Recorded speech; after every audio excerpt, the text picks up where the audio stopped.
My name is Chris Dunn, and this is Elizabeth Russell. Elizabeth Russell, my wife. That makes me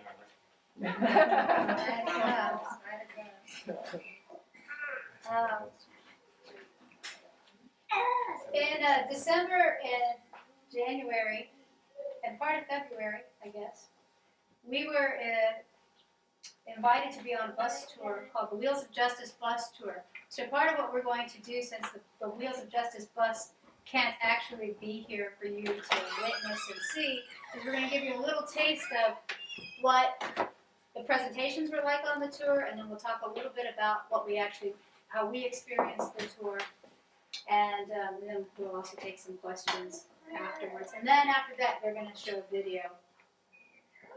Sounds good. So that way, if folks need to leave at any point, they should just feel free to go. And thanks for coming. That's the first thing I want to say to everybody. And there's a little bit of a drive for most of us to get out here, but it's really great. Thanks to Chris and Melanie for opening up their home to everyone. And for kicking us in the booty to do this. Because it's a long time that we haven't talked about the experience. Huh?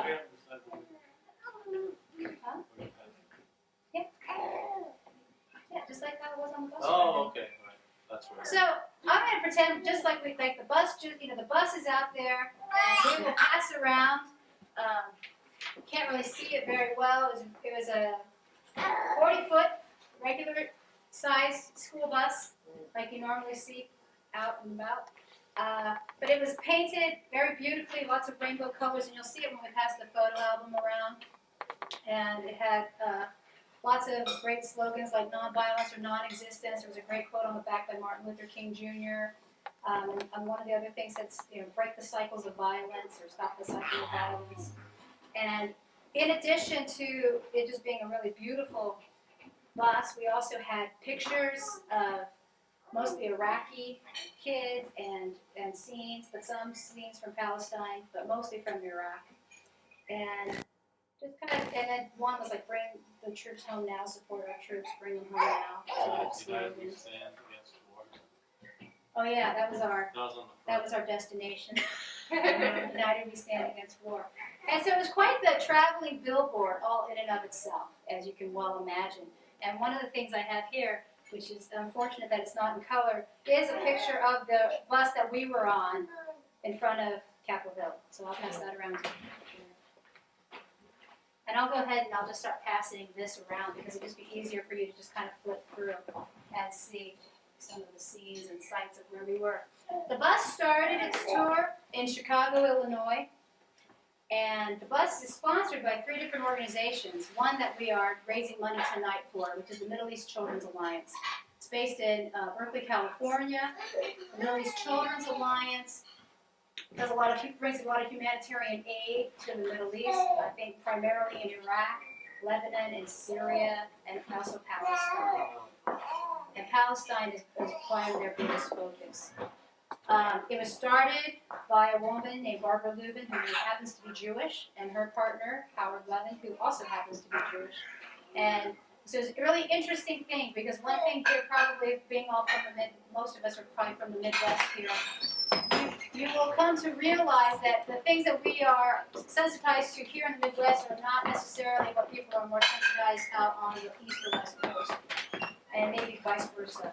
So one of the things that was a large shock to us was to realize that when we got on this bus, because one of the other sponsoring organizations was Voices in the Wilderness, which is here based out of Chicago.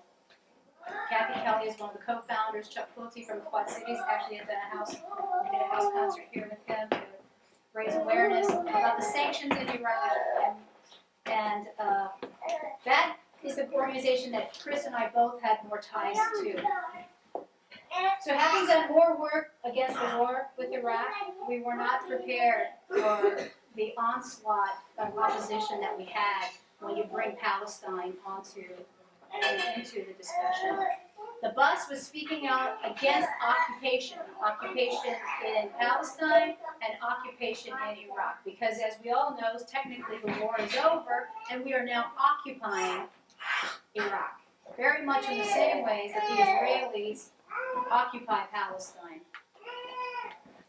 So we think that, and these groups all thought that these two issues needed to be brought on board. So these two groups, MECA, Middle East Children's Alliance, and Voices in the Wilderness, decided to do a third bus tour. They had done 2 previous bus tours, and that's where Chris had been involved.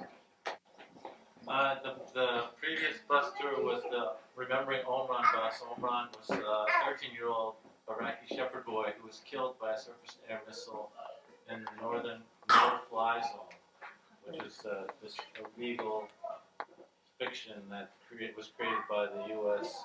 Saying that we controlled the airspace over another sovereign country, Iraq. And the bus was just letting people know here that the first Gulf War was not over, that people were being killed, children, shepherds, and also by sanctions, through malnutrition, due to poor, non-existent water treatment. We bombed so much infrastructure in the first Gulf War that people were dying by the thousands per month. Afterwards, primarily young children. And so anyway. Sometimes that meant going, like in Berkeley, we got biodiesel in 5-gallon jugs. So that meant going back to the Middle East Children's Alliance office, taking these 5-gallon jugs and pouring them one at a time into the tank. So biodiesel is a labor of love, but you could kind of like soften your skin with it. I mean, it really is lovely. I mean, it's a beautiful thing. It doesn't feel like fuel. It has, I definitely got a lot of it on my skin while I was pouring it in. So, One of the speakers on the bus always liked to say, that way we don't have to drill or key in the bus to recharge cell phones, for people to use their computers, to have a CD player so we could hear music while we were driving at times, or even for times when we could table, we would have music playing occasionally. So that was another interesting aspect of the bus, to have that. And that was really cool to show children, because a lot of what we did when we spoke with kids was, you can't really speak too much about what's going on with the war, but you can talk a lot about like what similarities do we have with other people, what do we have in common, what are our differences, and then it was also kind of cool to bring in this environmental aspect about biodiesel and solar power to the kids. So that was kind of neat. So anyways, in terms of one of the things that I always did whenever we did our presentations is that I always read the Wheel of Justice Tour platform. So I'm going to read that to you so you can have some idea of what the Wheel of Justice Tour would stand for. We call for adherence to the Universal Declaration of Human Rights. We oppose all violence against any civilians. Every human being has a right to live. Through education, outreach, nonviolent actions, and personal witness, we stand in opposition to the violence and injustice of peace. The root injustices must be sought, seen, and directly dealt with, and we seek and practice nonviolent alternatives to the current violence and advocate solutions to the roots of war in Iraq and Palestine, Israel, and in our own communities. So part of what we were also trying to advocate was just a nonviolent stance in general, not just talking specifically about Palestine and Iraq. So, staying with us on Easter Sunday of all times, but we couldn't actually get a gig that night for this person. But as I always said during the tour, this guy dogged us. He was on our trail at all times. He was the world's only known singing CIA agent, George Shrub. And we have a little bit of a CD to give you a taste of George Shrub. And he was with us the entire time we were in California. Do you have a picture of George?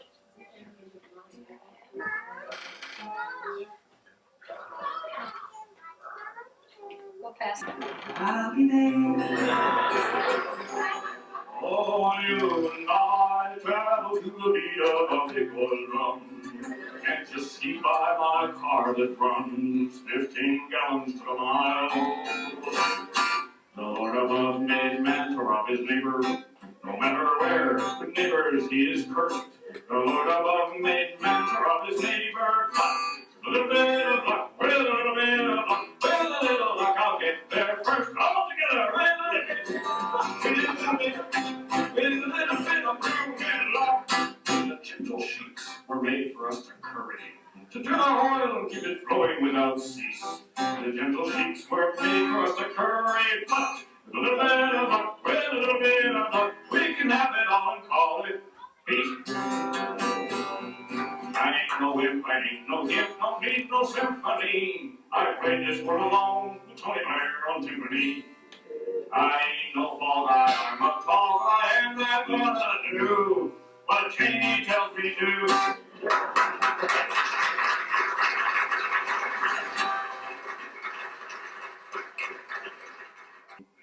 I say, what are you going to do? Just go overthrow one government after another? Well, you know, if you want them all at once, actually, that can be arranged. And I know that you go out there and you demonstrate, and, you know, that's all right. I may not agree with what you say, but I will defend your death if you say it. But the fact is that I hope you appreciate it. The fact is that people all over the world want what we've got here in America. Well, it kind of makes sense. It's theirs, after all. But at the same time as wanting it, oddly enough, they hate us. We know that they hate us. Why do they hate us? Well, our manipulation of their economies, our overthrowing of their governments, these things they are ambivalent about. But our freedom, that they hate. That is why we've had to hide it, friends. And I want to apologize. We had to destroy the Bill of Rights in order to save it. But these are the things that happen in a war. And, it could be worse. I think you've only lost amendments 1, 4, 5, and 6. Is that it? So, in any case, support our troops and do it now, because later when we're withdrawing the benefits, it's not really the time to be doing that. So,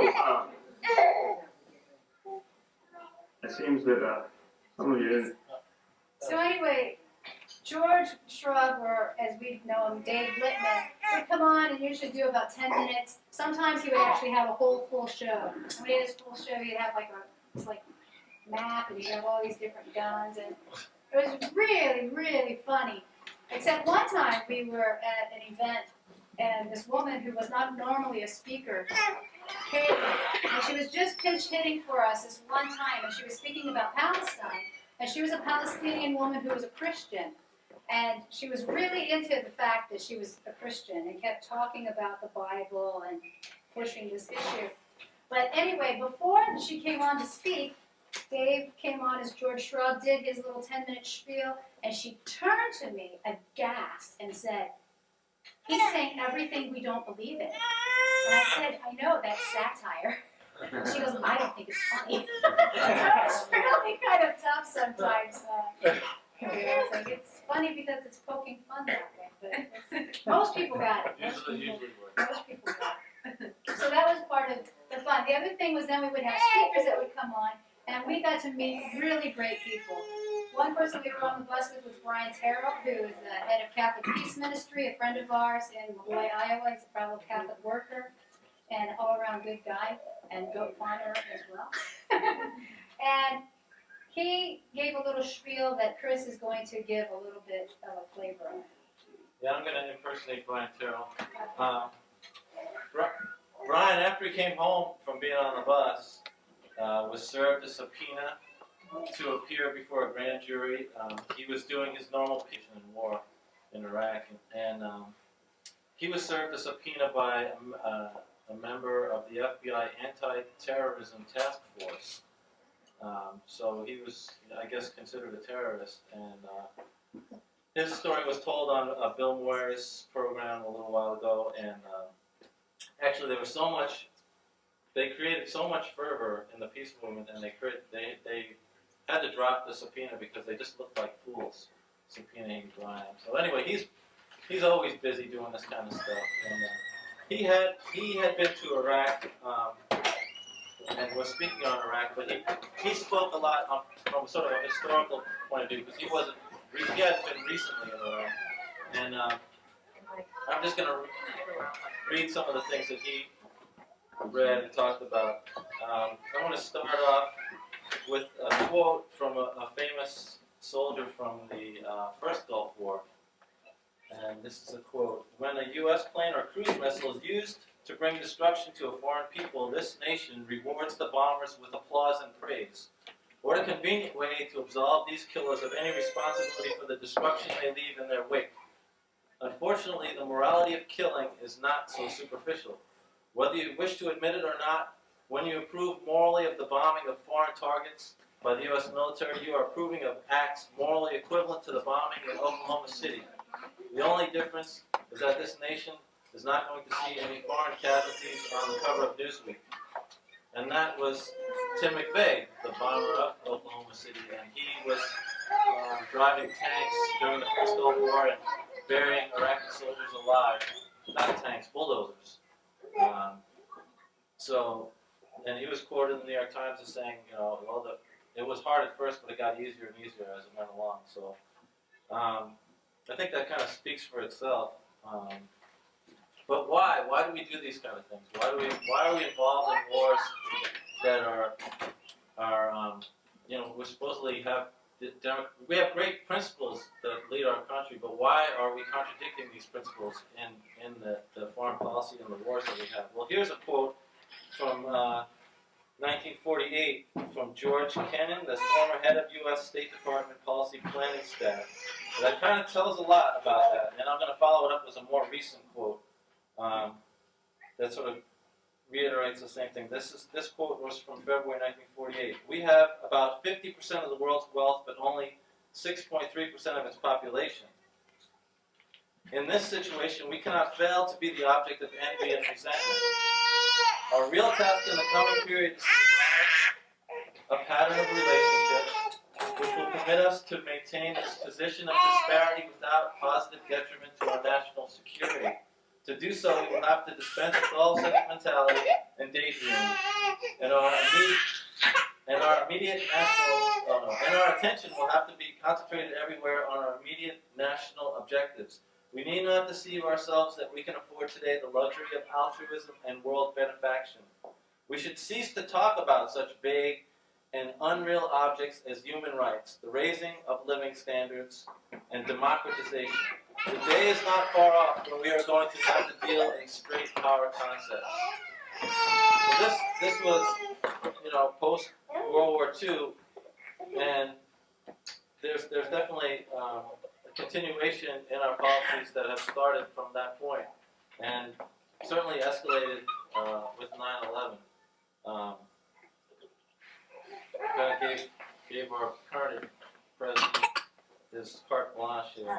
But this is from a U.S. Space Command planning document, and this is the document that's sort of justifying Star Wars, where we have all these missile systems that we're developing in space, and so it kind of follows with George Kennan's thinking, and this document is available online, I believe.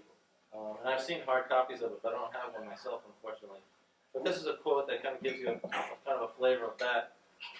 The globalization of the world economy will also continue, with a widening between haves and have-nots. Historically, military forces have evolved to protect national interests and investments, both military and economic. During the rise of sea commerce, nations built navies to protect and enhance their commercial interests. During the westward expansion of the continental United States, military outposts and the cavalry emerged to protect our wagon trains, settlements, and railroads. The emergence of space power follows both of these models. So,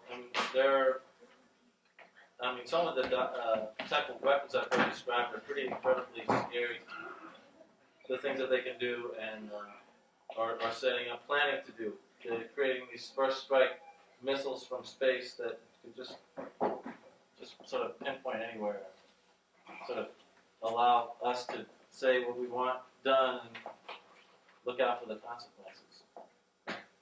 So that's kind of like our perspective from as in this country, but Iraq. I just want to talk a little bit about Iraq as well. Now, what often you hear complaints about Saddam Hussein. It's like, he gassed his own people. He was so brutal. was a brutal dictator. We had to stop him.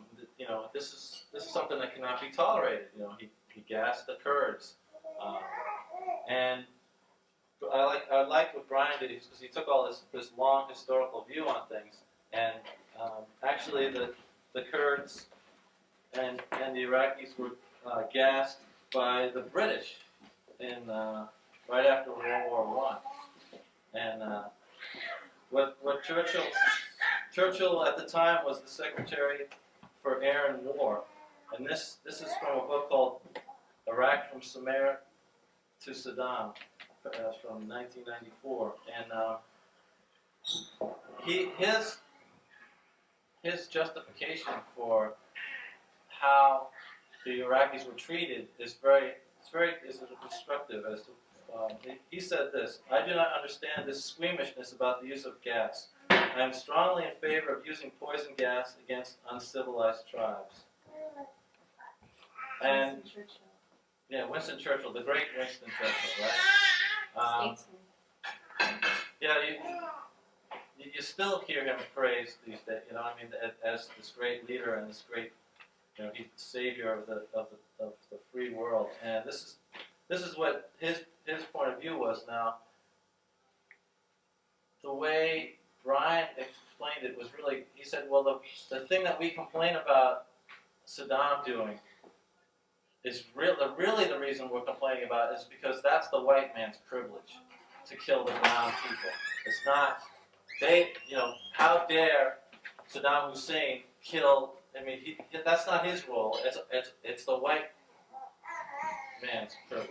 And that's, you know, Brian didn't mince too many words when he gave his explanations. People were, I really like that about Well, him. Brian made the point too that he wasn't trying to say that Saddam Hussein was any good person. He wasn't trying to make the point that somehow Saddam Hussein wasn't doing reprehensible things. His point only was that historically we put Saddam in place, and when he did certain things, originally when he was our guy, we were okay with it. But once he decided to go beyond and take a little bit of initiative to have power for himself, that's when we felt like we had to go in and stop him because he wasn't towing our line. And so how did these things like slip by the radar screen of like, I mean, we're mostly pretty moral people.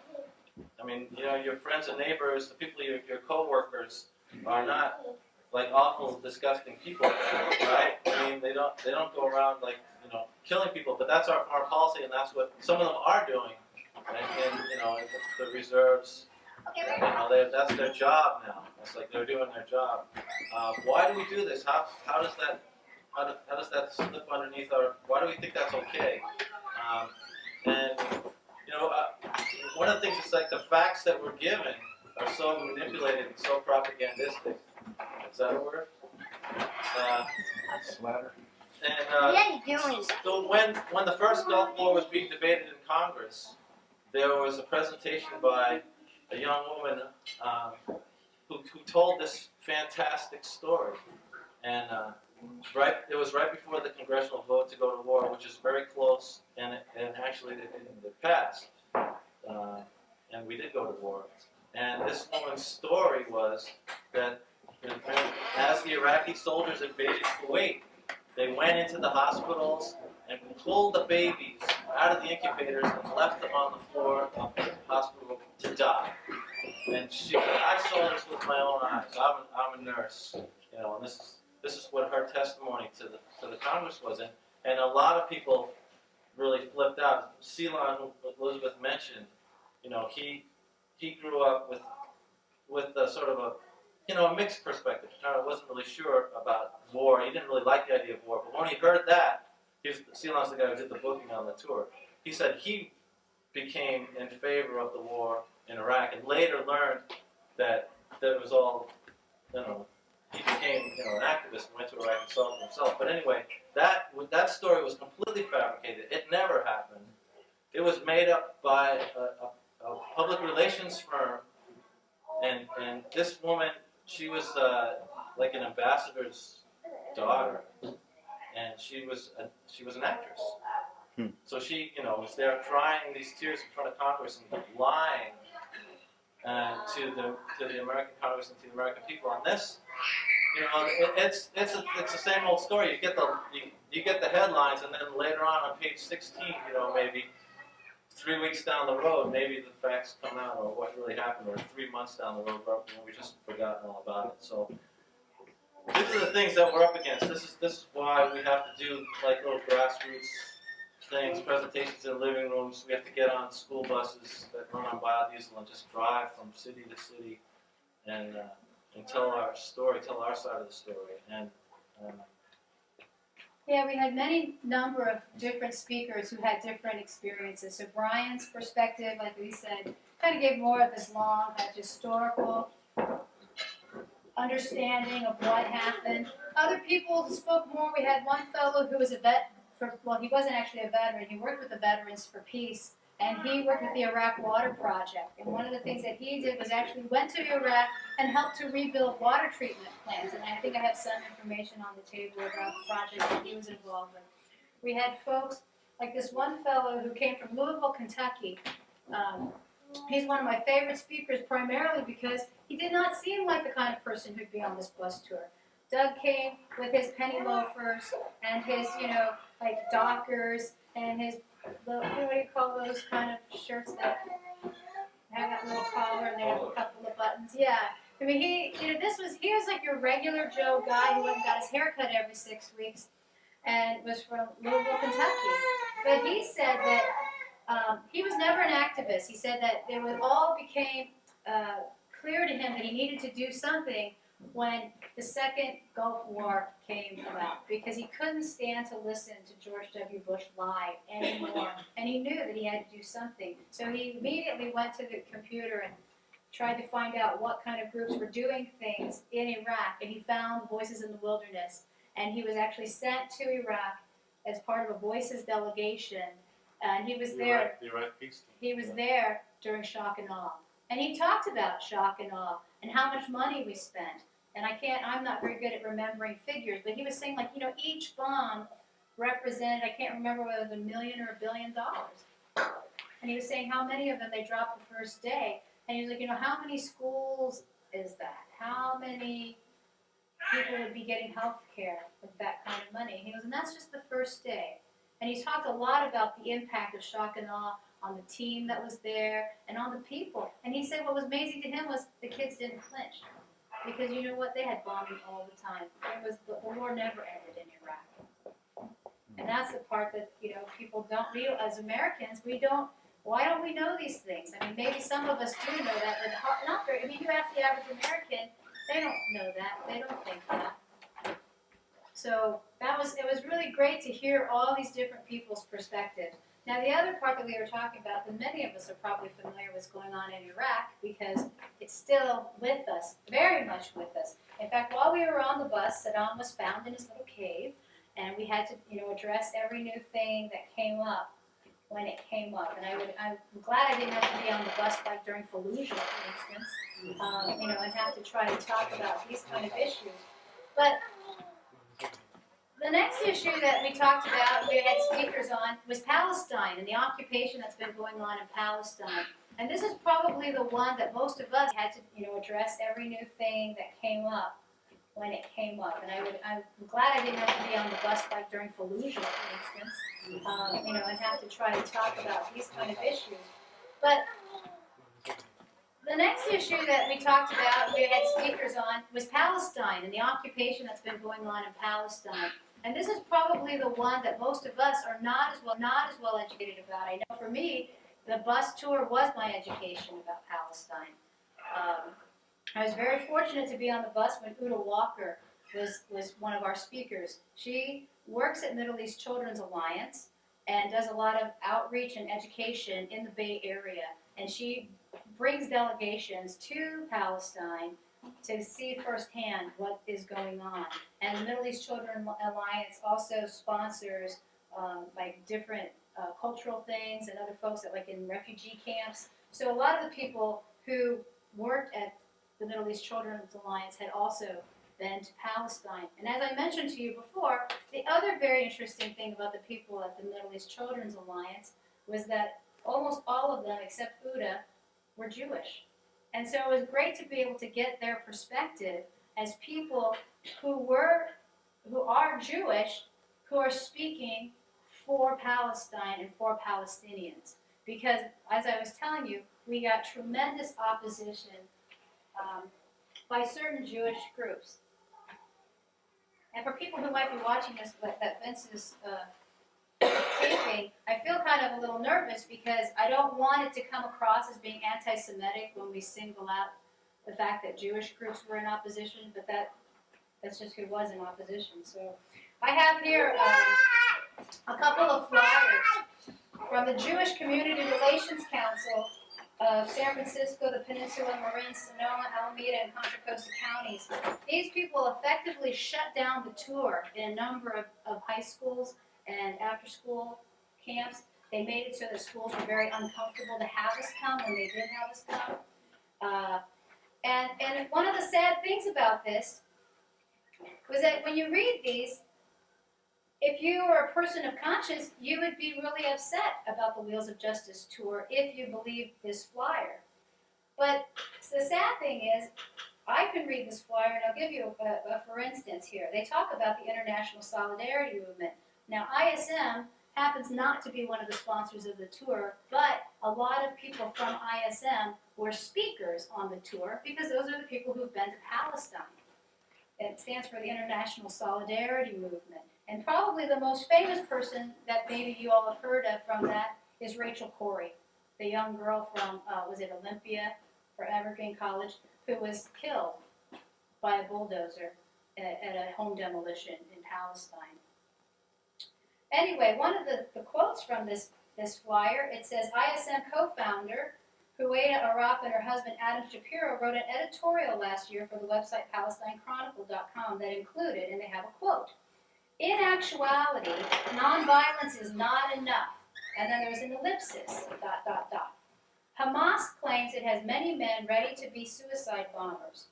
We advocate that these men offer themselves as martyrs by standing on a settler road and blocking it from traffic. This is no less of a jihad. This is no less noble than carrying out a suicide operation. But what they have highlighted are these words. In actuality, nonviolence is not enough. This is no less noble than carrying out a suicide operation. Now, if you were to read that, I think it would be easy for you to somehow think that what she is saying is, in actuality, you have to be violent.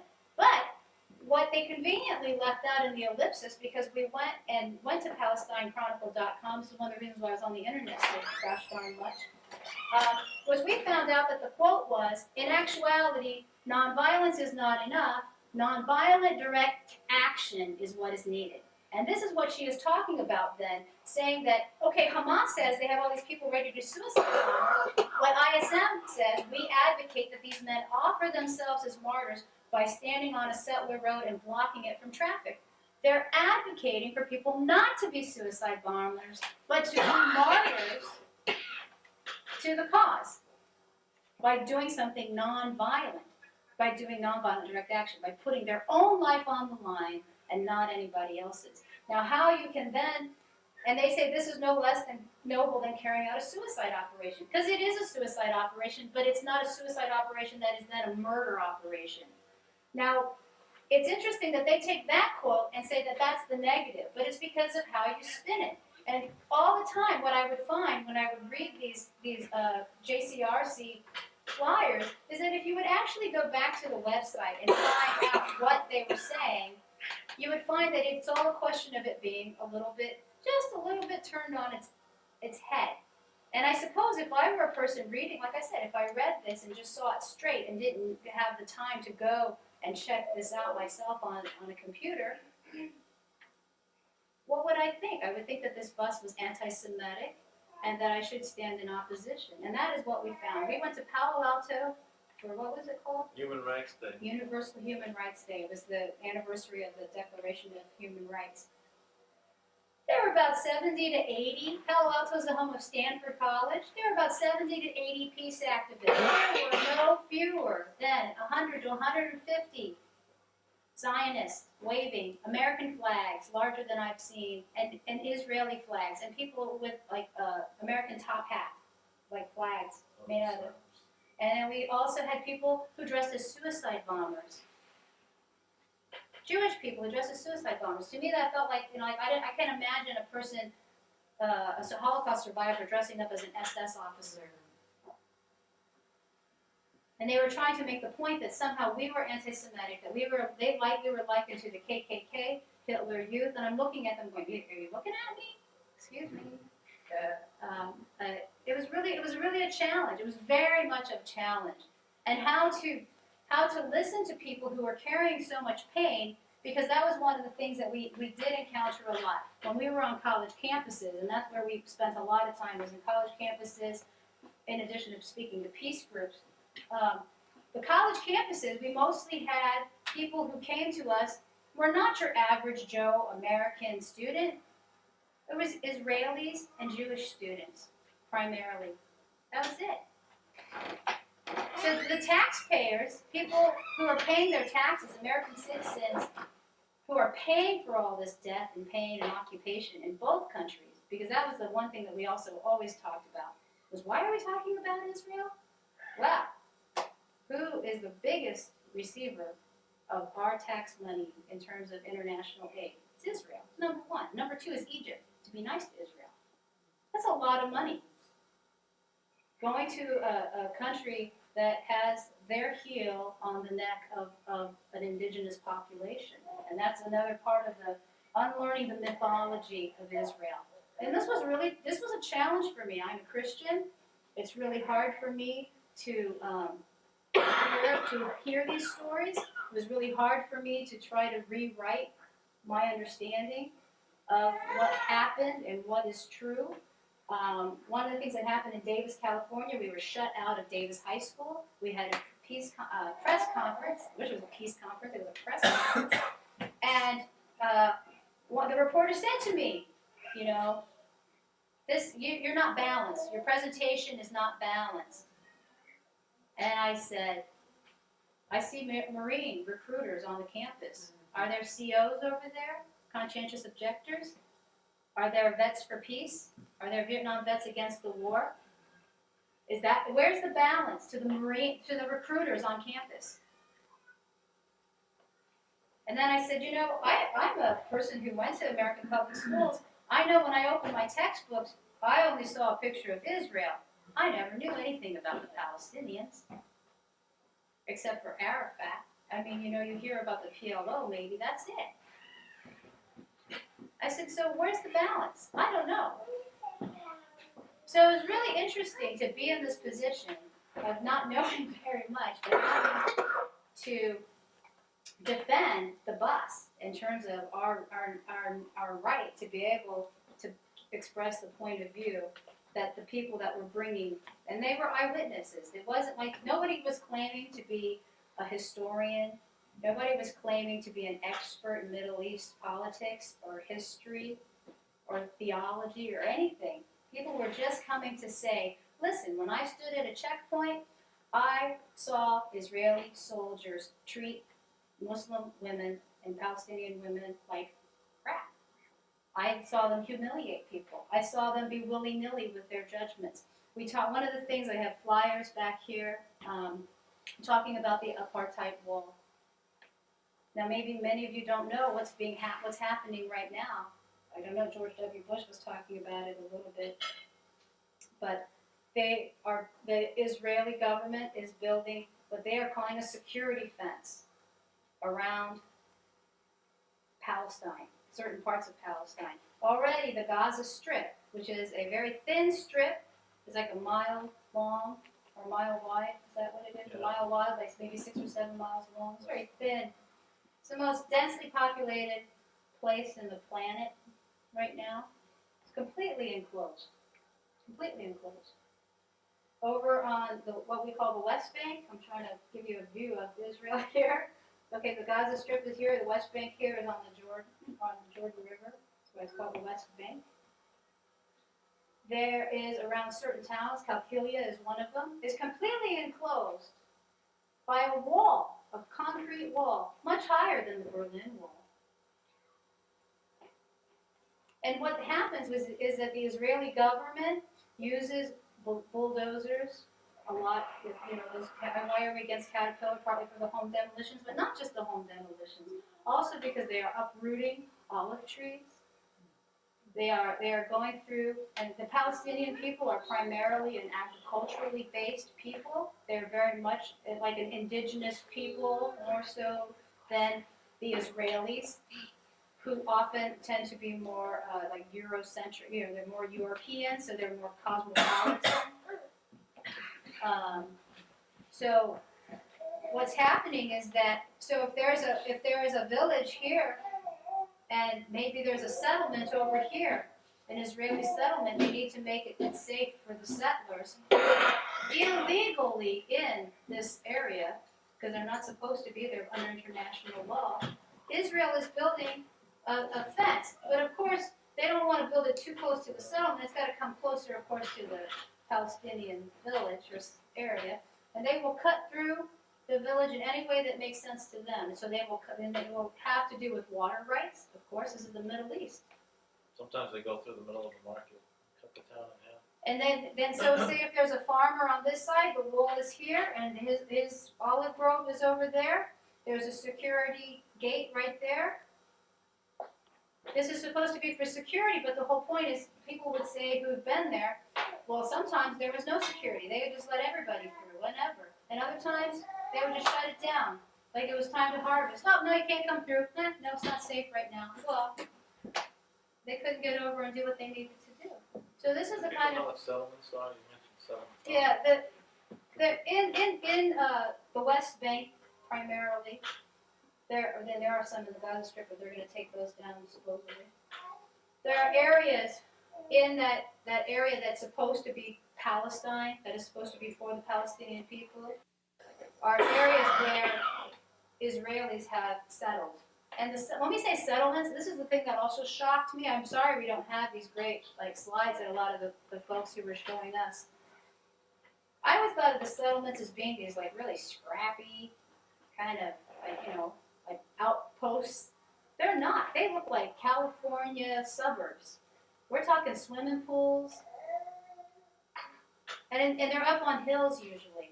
So the whole thing is, so you have the Palestinians down here living in their refugee camps or living in their villages without much of an infrastructure, and you have them looking up at these gleaming, can you imagine, I'm talking really California, kind of that white stucco-y kind of thing with the red roof, and the swimming pool. So when these people don't have enough to eat and they're under curfew, they can't walk the streets. This was the other thing. People were showing us pictures and we're like, there's no one in this picture. Oh yeah, curfew. During the middle of the day, oh yeah, they have curfew whenever the Israelis tell them there's curfew. One of the things that citizens can drive from their settlement into their jobs in Jerusalem and then drive home, and with very little problem, because there's such an armed presence there.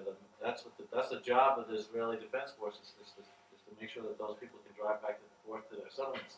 Now the thing is that there's these millions of Palestinian people who these settler roads could go anywhere. They may have to go a lot of different places, and they're blocked off during rush hour, for example. They can't cross over the road. That's why they have to wait at a checkpoint for hours. And while this one settler maybe, or how many, it doesn't even matter how many people are driving on the road. people would talk about how the Palestinian people have been so patient. They've been occupied for over 50 years. This is the longest ongoing occupation right now. It's over 50 years. And they were talking about how we hear a lot about suicide bombers, and nobody on the tour that we were on ever advocated for suicide bombing. Nobody ever said that suicide bombers was a good idea or the answer to the problems. But we always would try to point out kind of the desperation that must point to. Because people they were talking about how long the Palestinian people non-violently resisted by being at the checkpoints, by waiting, by tolerating this. How many women had children at checkpoints? I have somewhere with me. I'm not sure where it is exactly. Or Melanie, you maybe have that postcard of that woman who just gave birth to a baby at a checkpoint at Barbara Blumenthal. So, yeah, so it's just really hard to hear about it. And when you talk, and the thing that was also amazing to me, because I talked to a lot of Israelis as well, and they're hurting too. This was the thing.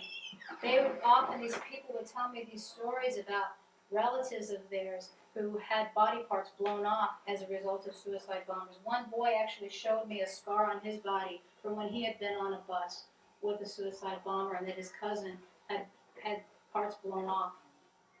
And he was like, what are we to do? What are the Israelis to do? They're frightened to get on their buses because anybody who gets on the bus next might be the person who's going to blow them up. And I would say to them, this is really sad.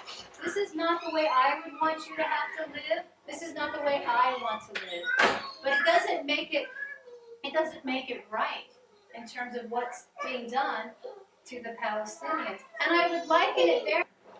Here's a quote from her letter. When my friends in Holland write me, they talk always only about the war. But strange as it may sound, it's only one of many problems, although it stands at the cradle of all the other ones. The economy here is a disaster. The unemployment rises every day. The state's debt is sky high. The government, in particular the Ministry of Finance, Mr. Netanyahu, robs the poor and lowers taxes for the rich, annuls the Social Security laws to save money, cuts money of the health organization so that hospitals do not have enough medicines, instruments, or operation equipment, and people who can afford it start to buy medical care privately and even travel abroad to buy there what they cannot get here anymore. The school week is shortened to save money. The teachers, who were always state employees with guaranteed pensions, are threatened to become privatized workers. The single mothers lose their subsidies, prices rise, and salaries not. Only those of the ministers, and the bank directors, and the managers, and so on and so on. And that calls Mr. Netanyahu and the Likud as a whole the benefit of the free market. Labor has nearly no voice because it pulls all its energy in the Palestinian conflict. Instead, as a socialist party should do, to fight for social security and social equality. The only ones that fight with all their might for that are still the trade union and a strange ally, the ultra-Orthodox, because a high percentage of the ultra-Orthodox are poor. That there is not much more revolt against Sharon comes because the fear of Netanyahu, who immediately would jump in Sharon's chair, is still stronger than the criticism of Sharon, who was a gangster politically, but has some social sentiment. The papers bring every day new financial scandals into the open, of banks, of pension funds, but even of cabinet ministers, yes, even of the prime minister and his sons. One of them was and is all of a sudden a member of parliament, and the scandals, only of this family, Sharon's, are about millions. How is it possible that someone accused of these kinds of things can go on being a prime minister escapes my understanding, but that's what happens. It is so true what righteous people in 1967 said warningly, to govern another nation will destroy our nation's morals. And I just think that that's something that we need to hear. If I didn't tell you she was an Israeli Jew, and you didn't hear the words Netanyahu and Sharon, it could have been our own country. It is our own country. And this is the thing that she is pointing out. One of the things that we talked about on the tour is that as American citizens, we do not hear about the refuseniks in Israel. We do not hear about the young boys who refuse to do their mandatory military sentence, service, I said sentence. Little Freudian slip there. Because they are ashamed and appalled at what is happening under the occupation of Palestine, and they do not want to bear arms in that kind of a conflict. We also do not hear about the peace groups in Israel.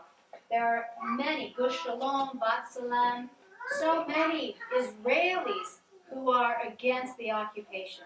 And here in this country, we don't hear about groups like Jews Against the Occupation and Jewish Voice for Peace and many groups of folks who are Jewish who are speaking out against Israel's policies, very much like we as Americans speak out not against our country, but against the policies that kill other people and don't bring the benefits that we think that our country should have. Things like education for everyone, health care for everyone. I mean, we're not caring about society, we are looking at power. So I just found that to be one of the most powerful things that I heard, and it was a real eye-opener. And that's why we really felt it was important for us to speak out and be on the tour, to take 2 months out of our family's life, to have that opportunity to engage with people directly, to be able to talk about how we as U.S. citizens finance all of this, both in Iraq and also in Palestine. We are just as guilty as the Israelis, because our money goes to finance all this. Prevent war, stop preemptive war. Anyway, so he did this in the little town of Galena. He got enough people to hold all these letters and do a demonstration. So he's no time to get on your knees when the boot is on your neck. Only the earth gives her scream. Didn't anybody see what happened? Didn't anything reach the screen? Has anyone taken the head from the sand to think about what it means? No time too late, didn't see. Didn't reach the screen. What could be more obscene? Building a wall around my heart. Building a wall around my heart.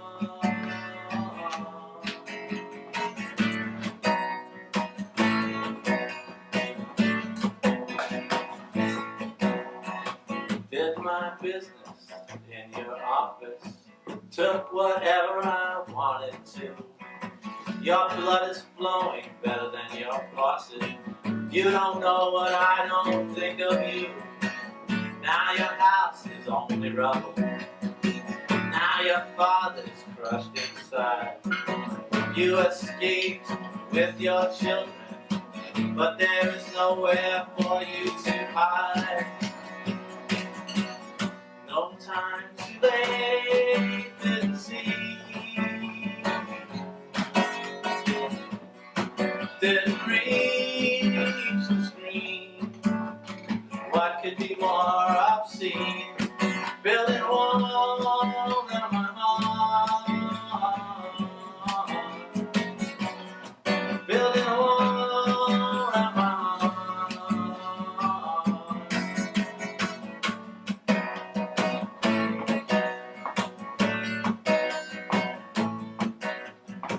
In a prison, at least there's some order.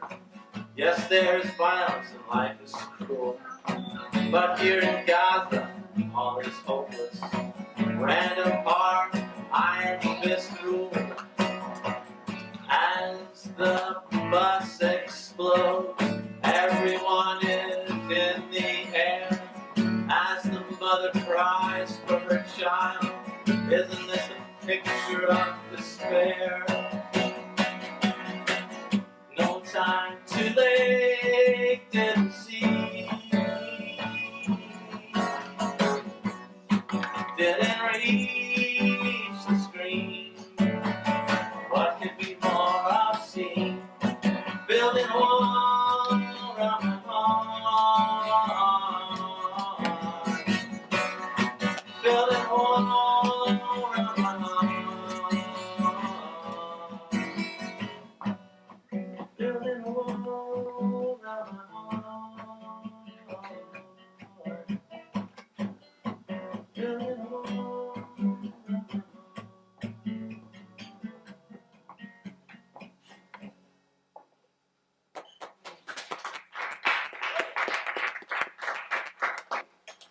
I don't know, some of you might know that I was recently involved with the federal legal system in September, and then a couple of years ago, people decided there that the activists of the group, the ones that are interested in creating actions like this, said that we should do an annual action retreat. So the first one was in St. Louis, and this one in March was in Omaha, Nebraska. Now, Omaha is the home of the Offutt Air Force Base, which is the central command for strategic weapons, which means nuclear weapons. And someone was saying how that they, when they were school children there, one of the local people, it's like they get to see the button. They bring the school kids around and show them the button in Omaha. So Omaha's a pretty screwed up place. The birthplace of Malcolm X recently. But anyway, I was on trial for trespassing at the Air Force Base, and last that was only last week, right? Last week I received 1 year unsupervised probation and $100 fine for walking onto the base with 8 other people and being taken into custody by the military police there. So that was truly an education, all that. I was glad I was able to take such an action. And this song, as we talk about all this information, and we talk about what are we going to do? What kind of things can we do? Some of us can go to actions in Peoria. Some of us are lucky enough to be able to go to Omaha and be able to make a demonstration like I was able to do. So, there's things that we're planning on doing this summer, like we want to do some tabling at the Summerfest in Rock Island. We want to have literature and have a sign and say, here's some alternatives to what's going on in our country today, and just have a discussion table. So one of the things that we liked when we were doing on the bus was tabling and doing face-to-face discussions with people, and we want to do some more of that kind of stuff locally here.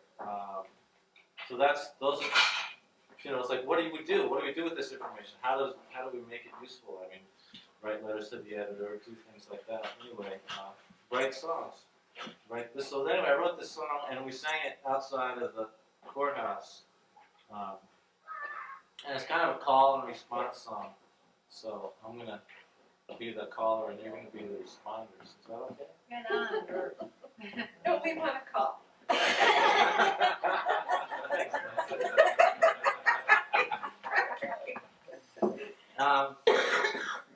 Thanks, so it goes like, I'll sing the both parts on the first verse, and then we could sort of take it from there. I'm gonna take a risk, gonna take a risk, I'm gonna take a stand, gonna take a stand. It's a risky business, risky business. I'm gonna cross over that line.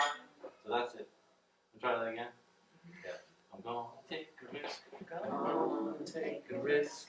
I'm gonna take a stand, gonna take a stand. It's a risky business, risky business. I'm gonna cross over that line.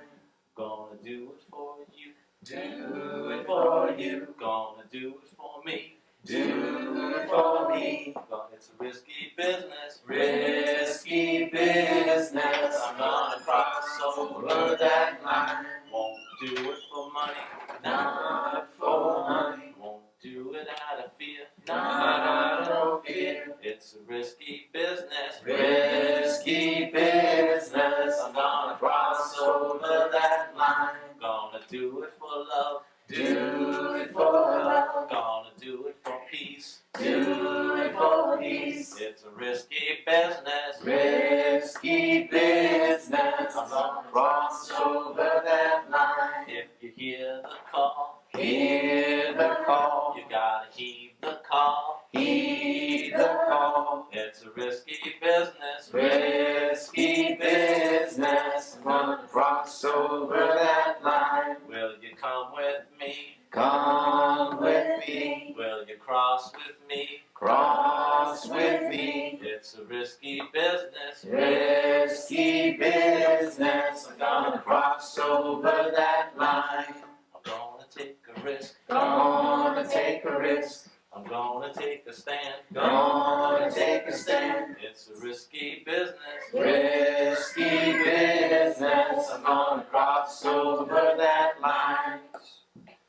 Yay!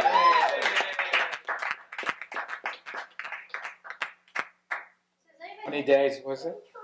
We were gone for exactly 2 months on the bus. We were on the bus for 2 months exactly. As a family with the kids. Where's the bus now? It's on break. The bus is at Mike Miles' driveway and about 10 miles out of Luck, Wisconsin. They take a break during the summer. Because it's hot. Partly. Well, and also because campus, schools are out. Schools are out, So- so you can't get on campus in the schools. It's just these like peace groups. I have a question. You talked, I assume, about so many different people and so many different places about these topics. And I was just wondering if there was any kind of, not necessarily generalizations, but anything you learned, any lessons you learned about communicating with people about these issues from doing it over and over and over again that you could share with us? You got to do a lot of listening. I mean, you kind of, if someone's angry, you kind of have to, before you can, you have to give that person the respect to listen to what they're saying. Otherwise, they're never going to listen to what you're saying. Yeah, I found that when I was on campuses primarily, I was saying that mostly the people that came to speak to me were Israelis or other Jewish people. And Dave Littman happens to be Jewish, was always like, I'm glad it's you and not me, because I just can't take it. And he said it was kind of like me being Christian and having to deal with fundamentalist Christians who drive me crazy. He said, just pushes buttons more easily. What about this? Or what about this aspect? And at one point, it was really funny, and it was kind of nice being a Catholic worker and being who I am, being on the tour. This one fellow came by, I'll never forget. We were at, what's that nice campus? Santa Barbara. She campus. Yeah. So Ceylon was saying, did you have to send a headshot in order to get accepted? So anyway, this Santa Barbara. guy comes by our table, and like I said, a lot of the information that we have is like from the Jews against the occupation, the Jewish Voice for Peace. We have a lot of stuff from those people. And he's like, so are you Jewish? I'm like, no. He's like, there is no occupation. He just kind of dismissed it all. He had like these shades on, and he's all Mr. Cool, He's like, I'm Israeli. And he starts telling me all this stuff. He's like, this is bullshit. He just kind of has this whole attitude. And so I started talking with him a little bit, and I said, well, really, it's not any different than what happened here in the United States. I said, we stole the land from the Native Americans. And I said, I'm not saying that just the Israelis are at fault in terms of taking land from the Palestinians. Obviously, Britain has a lot to do with that. They gave the land away, supposedly. The UN has things to answer for because of the UN declarations and how things are not being upheld. But primarily, the United States has a lot to be responsible because we're the ones who stand with Israel and veto these things and refuse as part of, the big daddy on the Security Council kind of saying, whoop, that's not a problem. So I was just saying this to him, and he said, so are you telling me that you would advocate for the rights of Native Americans to reclaim their land? And I said, actually, yes, I am telling you that. I said, I don't know in what way, shape, or form. I don't think, obviously, I said, I'm not advocating. I don't think any Palestinians are advocating that they just come over and kick you all out. I said, well, maybe some are, but I'm saying, generally speaking, that isn't the case. I said, of course, things would have to be worked out somehow. Maybe sometimes it has to be restitution. Obviously, there are times when a person can't actually move physically back into a place because, an Israeli family has lived there now for generations, and, it wouldn't be right to them either. I said, but things need to be worked out. And he said, it's easy for you to say. No one's coming over to your home and taking it. And I said, well, actually, I don't have a home. And he's like, excuse me? I said, well, I'm a Catholic worker. I live with homeless people, and right now I live in a church rectory, and nothing belongs to me. At that time, I didn't even own a car. And he's kind of like, well, Well, not everybody's like you. Well, that's my point. I think more people ought to be, including Israelis. So it was just really kind of, I mean, it was really a great thing to be able to talk to folks and not to condemn, but to try to bring out points of agreement. One thing, I talked with two women who in Palo Alto who were saying if this bus only talked about what's going on in Iraq, we'd be standing right here because we're left-leaning and we're against war. But now because we have Palestine on, we have to stand in opposition to you. So then we were talking a little bit about what that meant, and I asked them, well, how do you feel? What do you know? I don't know anything. At that point, I really knew zip. And it was the beginning of a good education. And I think it was really good to be able to be in a place where you're not being hostile towards people, because I think that's often, it's not to say we didn't have some people who sometimes took that stance, not so much people from the bus, but often we would be in audiences where you would have people who were quite militant, and I would always sometimes be like, oh, I hope they're not going to go talk to these people, because it's, you'd be really afraid. San Luis Obispo, I managed to talk to, I don't know how many Israeli and Jewish students there, and had this one, fellow talk with me for a long, long time. And neither one of us changed each other's minds, but it was good to humanize. And one fellow said to me after we were in Santa Barbara, "You're not what I expected." I said, "Is that good or bad?"